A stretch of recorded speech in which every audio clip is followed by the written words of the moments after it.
Chapter 6. On the way home, Katyusha fell asleep in Vanya's car. By the time they had made it to the house, she was still very much asleep. Vanya opened the passenger side door and took her out, and carried her into the house. Moving upstairs, he turned on the bath to wash her off, and then himself, and then took her and laid her into her bed. For a moment he considered putting on her nightgown, but he knew not to do so.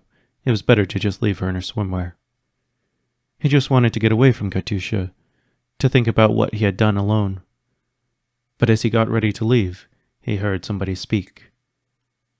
"Vanya." "Yes, Katyusha?" he asked, not looking back to her. "Can you tell me a story?" she asked. "I haven't many to tell," he choked. "What about your last day in the army? You said you'd retired, so surely you had a nice last day, right?" Vanya swallowed hard. He could either lie or he could tell Katyusha the truth. He turned to face her and said, "No." Vanya approached the side of Katyusha's bed and sat down beside her. His pants were dry since he had changed them at the lake, but he could feel himself sweating, even in the thin army pants that he wore. "Katyusha, do you remember your last day at the palace?" "Yes, why?" she asked, sitting up beside Vanya. "That was my last day in the army. The day we took your palace." He choked with his head down. You were there? You separated me from my friend? You're the reason I'm in this mess? The reason—" "It's not like that," he exclaimed. "I didn't want this life." "What do you mean? Are you trying to tell me that you didn't want to be a revolutionary? So what, did you just wake up and become one?" "No, I didn't. I had to," he replied to Katyusha. "What do you mean?" she asked with teary eyes. "You told me people don't have to change. So how could you have become a revolutionary not by choice? You always say people have a choice when they change." Vanya looked at her and nodded. "You're right.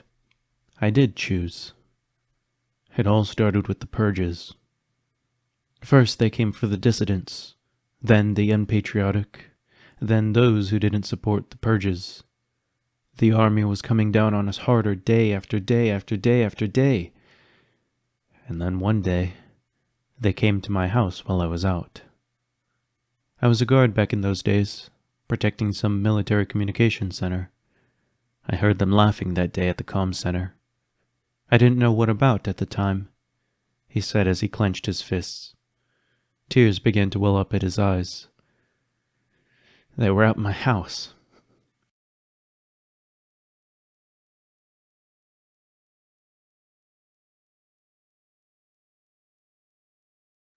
He couldn't finish his words. Katyusha sat horrified at the story Vanya told her. She had never thought about what life was like for those who lived under her. She'd never had the chance to. Everything she did was for the greater good, for the nation's stability, she thought in those days. But this...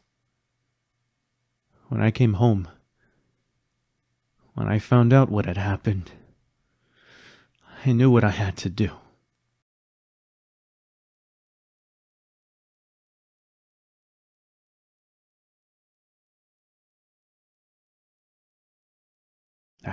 I expected to be vilified for what I'd done. But when the townsfolk saw what I did, and they knew what the soldiers had done to me, and had done to their families and to our community, for whatever reason they took my side. They wanted independence from the army, and as word spread, people injected their own rhetoric into it, and it became a revolution. All I wanted to do was get justice for what they did to my family," he cried. "Nothing else." "And what you did was justice, for what they did," said Katyusha. "Was it? I don't even know which of them did it. It could have been all of them, and maybe it was. But what if it wasn't? Then I'm just the same as them. Because when I found the soldiers in the town square, they didn't even have a chance to react. And when I reached the outpost that I guarded, most of them thought that I was just coming back to work for something. It was only the men in the dispatch room who knew what I had done, who knew why I was there. Did the others really deserve it, Katyusha? Did they? Katyusha didn't know what to say. She didn't know what to do. I mean, sure, maybe they did bad things, but you have, and I have. Katyusha just sat there next to him on the bed as he cried, until she thought about Nona. Nona, who would always comfort Katyusha when she was sad. Katyusha hugged Vanya and allowed him to cry for as long as he needed, and the two sat in silence. It wasn't until Katyusha began to cry as well that she made the break in silence. I didn't ask for this either, you know. The purges, the war, the army's rise. I never thought about all that it would cause, all the suffering. What do you mean? Asked Vanya, turning to look Katyusha in the eyes with his own red, tear-stained eyes. Katyusha looked down as she answered him. It was Clara, my advisor, who initially recommended them.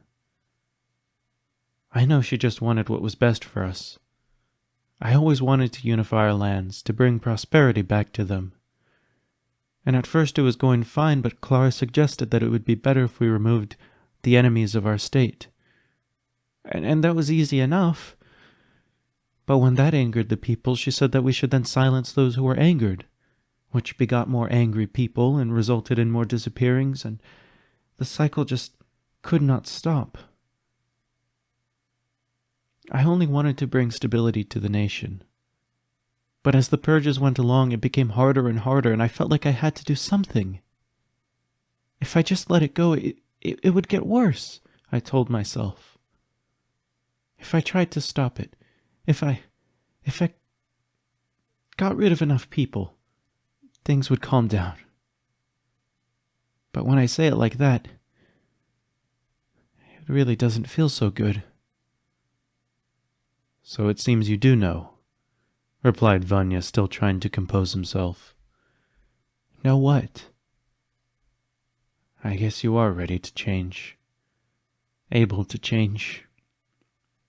You know what you did wrong. You know why you need to change.